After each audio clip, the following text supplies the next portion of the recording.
Now the relations of the liver. So the peritoneal relation of liver. Most of the liver which is covered by the peritoneum and the area which is not covered by the peritoneum, triangular wear area in the posterior surface of the right lobe of the liver, limited by the upper and the lower. These are the two coronary ligament. On the right side, the right triangular ligament, and the left side, left triangular ligament. So this is the wear area which is not covered by the peritoneum. Another one is the groove for the inferior vena cava, which is not covered by the peritoneum. The third one is, this is fossa for the gallbladder on the inferior surface of the liver, right lobe of the liver, and the porta hepatis. These are the structure which are not covered by the peritoneum. So the peritoneal fold which are attached to the liver, they are made up of the two layers of peritoneum. The falciform ligament, it lies in the anterior superior surface, which is sickle shaped fold of the peritoneum, which connects the anterior surface of the liver to the anterior abdominal wall and to the undersurface of the diaphragm.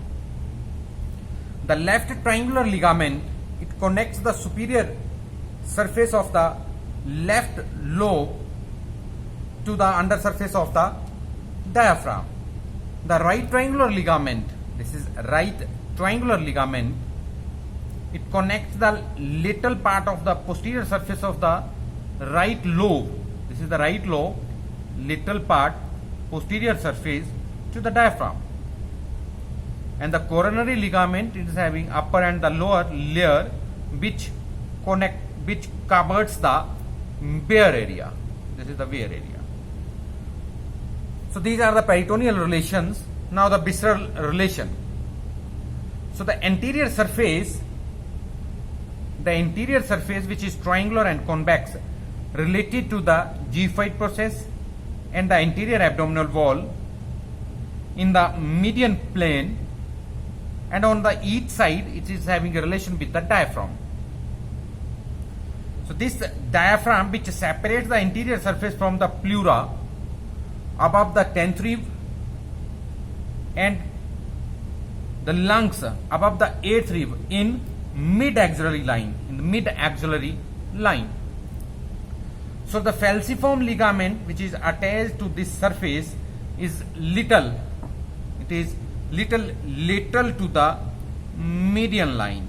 So this is the median line, it lies little laterally. Now the posterior surface, this posterior surface which is triangular, the wear area, it is related to the diaphragm and the suprarenal. This is diaphragm and the suprarenal gland near the groove of inferior vena cava. This inferior vena cava, it is pierced by the left and the right hepatic vein. The ligamentum venosum, which is a remnant of the ductus venosus of fetus life, this contains the two layers of laceromentum. This is the area where the laceromentum is passed. Superior surface, this is superior surface, it shows the concavity in the middle for the cardiac impression. In the middle, it shows the concavity for the cardiac impression.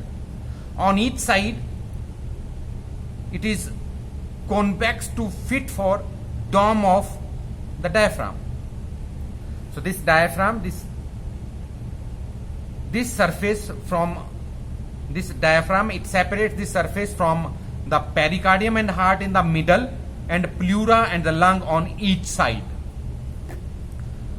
Now comes with the right surface,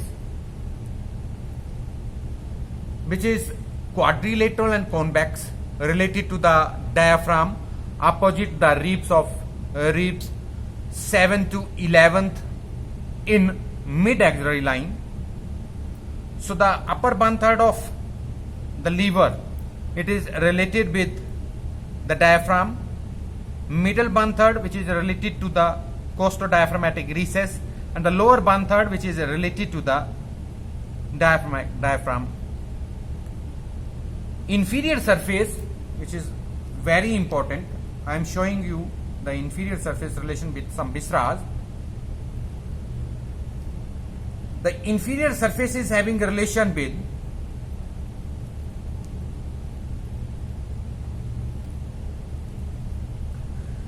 the left lobe. The left lobe is having impression for oesophagus, and on the posterior surface and on the inferior surface it's having a relation with the gastric, that is stomach, that is gastric impression. Then moving further laterally to the right side, this is quadrate lobe. It's having a relation with the pyloric impression and the first part of the duodenum. When the stomach is empty, it also shows the impression for the transfer process, this transverse colon. Further laterally, the right side, this is fossa for gallbladder. Then it shows the relation, that is impression for kidney. Below to it, impression for the second part of the duodenum, and below to this one in the inferior surface, it's having a relation for colic impression. This is the colic impression for hepatic plexus. If you see in this structure, this one is the lower part of the esophagus, gastric stomach, then the duodenum, stomach, pylorus, and then the duodenum, first part, second part, third part, and the fourth part. This is right sided kidney and the transverse colon. So liver is having a relation with inferior surface, that is esophagus on the left lobe of the liver. This is esophagus, then gastric stomach, pylorus, and the first part of the duodenum. This is then another the transfer colons. This is colic impression on the lower part, right to the gallbladder. This is colic impression, and then this is the groove for the kidney. This is right-sided kidney. So these are the relation of the liver, and this one is the omental. This is omental tuberosity. Another one is the blood supply of the liver. The 20% of the hepatic artery is responsible for the blood supply to liver, and the 80% through the portal vein. So the hepatic vein, which drains directly into the inferior vena cava, and this inferior vena cava, it moves further upward and drains the blood into the right atrium. Regarding to the lymphatic drainage, hepatic, paracolic, and the celiac lymph node for the lymphatic drainage, and the liver is nerve supply to the liver through the hepatic plexus. Another important part, that is the segments of the liver. Anatomically, it is divided by anterosuperiorly by this falciform ligament, but physiologically, these lobes, left and the lobe, they are separated by a plan passing through the cystic notch. Anterosuperiorly, from the cystic notch to the groove for superior vena cava, anterosuperiorly. Posteriorly, on the posterior surface, in the middle of the caudate lobe, and in the inferior surface, this is the plan passing through the fossa for gallbladder. So this is the plan passing through the fossa for gallbladder, caudate lobe, mid of the caudate lobe, and then inferior vena cava, and then this is plan passing through the cystic notch.